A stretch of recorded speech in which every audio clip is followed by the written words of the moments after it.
continue from previous video where we just calculate the action bending moments due to the dead and live load ultimate load. Now continue on solving these examples where I like to know what would be the minimum reinforcement that Australian standard require, like AS3600 required. Now Australian standards in this clause, let's say clause 8.1.6.1, it says that the tensile reinforcement should be greater than, so that would be minimum reinforcement that you needed. So I written this one here. Now please note here they have given BW value. Now we did not introduce BW, we are just working with B. But if you have, let's say, T beams, then you have this wave, that width of the wave is BW, but we have this rectangular sections. In that case our BW equal to B, so we just replacing BW with the B. Now this is let's say B. Now here if I bring this one across, then AST over BD equal to this bracket.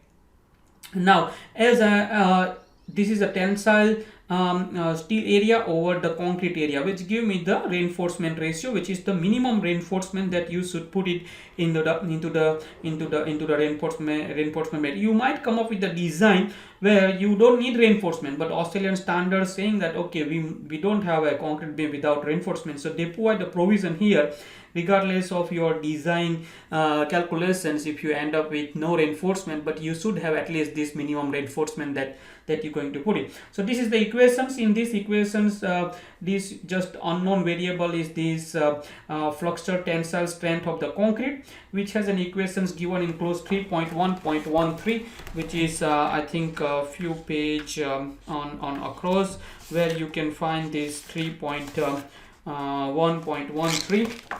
I can show it to you here. So if you go to the page number 44 on the clause 3.1.13, you can find these equations for flexure tensile strength of the concrete, FCTF equal to 0.6.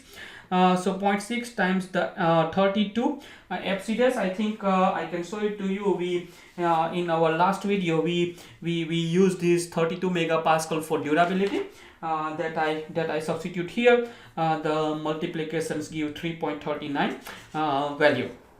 Now there was one unknown, one more parameters that we don't know, this small d. Now this small d is basically the distance from the top of the concrete edge to the middle from the center of the reinforcement. Now we know that this depth is 300 millimeters, like we calculated that or we estimated that 300 millimeters here, right, in the last video. So this one 300, and we have a couple of assumptions or some details we already have it here. So if I want to calculate this small d, I should take away this cover, which is, let's say, 25 millimeter cover.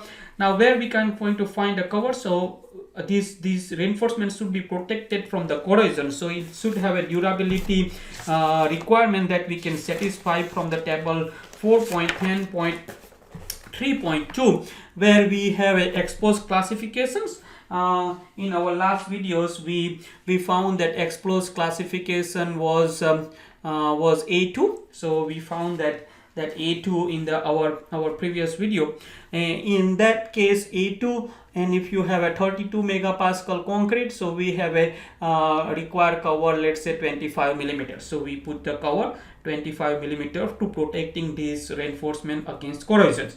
Now we also assume the stirrup diameters. I think if I take this assumption number 2, we have a R10 stirrup, so which is 10 millimeter diameter of the stirrup, and this is we have a normal ductility bar that you can see here. We assume normal ductility bar, and now we have another assumption that we like to use this 20 millimeter diameter bar.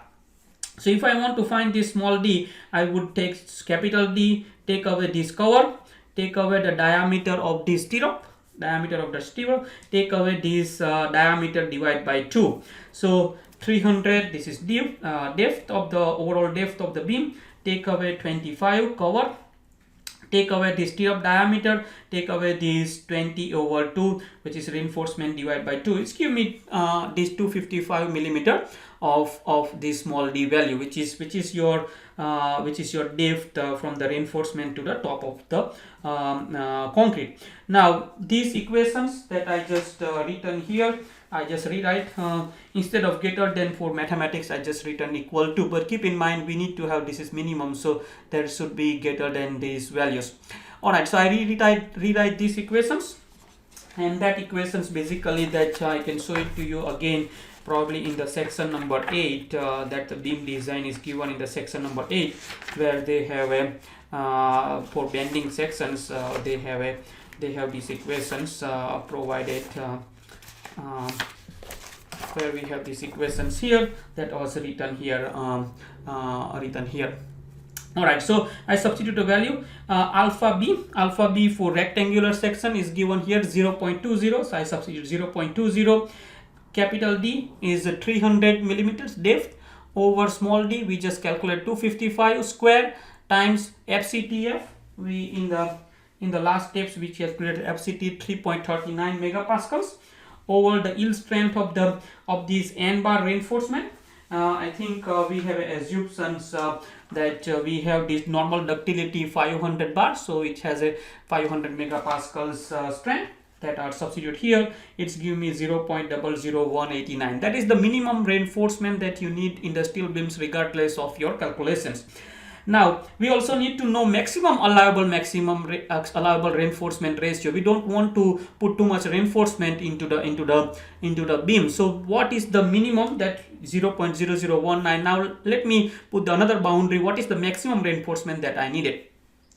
Now for maximum reinforcement, I have a derivation in the previous videos where we derived this maximum reinforcement, which is alpha 2 FC dash gamma KU over FSY.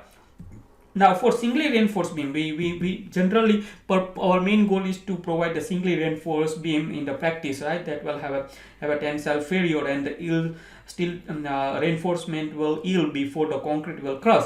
So in that case, KU equal to 0.36. If you just go here in the clause 8.1.5, it has this number this magical number 0.36, which is always we adopt KU. Alpha 2 we need to calculate it. That alpha 2 is rectangular stress block alpha 2 that we need to know, that is 0.85 take away 0.015 FC dash. If you just substitute FC dash 32, you get 0.802, and we need to make this check whether this value is greater than 0.67. So it is greater than 0.67, so that is okay. We need to take this gamma value as well. I think that is here 0.97 minus 0.025 FC dash. Substitute concrete compressive strength 32. This simplification gives 0.89, and again it is greater than 0.67, so that is okay. So allowable maximum reinforcement in your beam would be substituting this alpha 2 that we just calculated. Alpha 2 was 0.802. Concrete compressive strength 32, 0.89 we just calculated for this value. KU for singly reinforced beam is 0.36 over yield strength 500, that's we assume at the start. So it tell me that maximum reinforcement that you can place in your beam is 0.0164. So now we have two values.